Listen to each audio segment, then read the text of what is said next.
Jendumu Kristo, zahora ndiwe mu bintu byose nyeze kugupfa.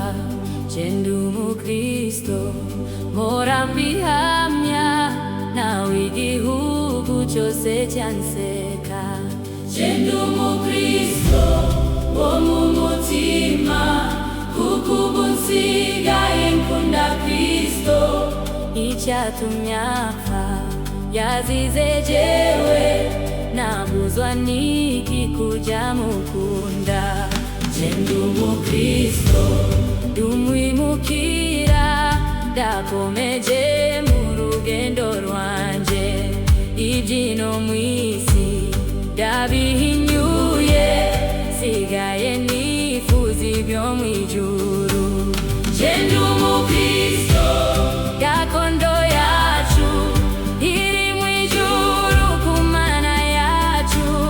Nanzaribayo nanimiruho, abaho bose baguwe neza.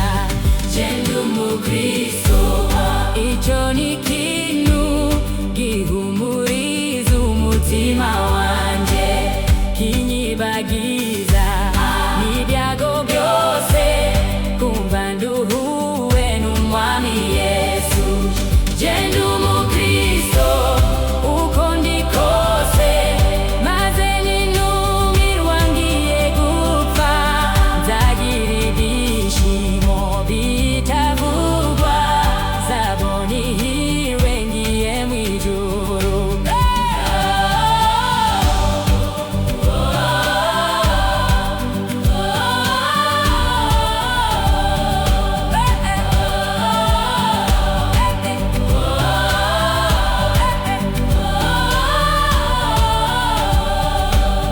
Jendumu Kristo, umva ubuntu, narakijijwe nkurwa mu byaha.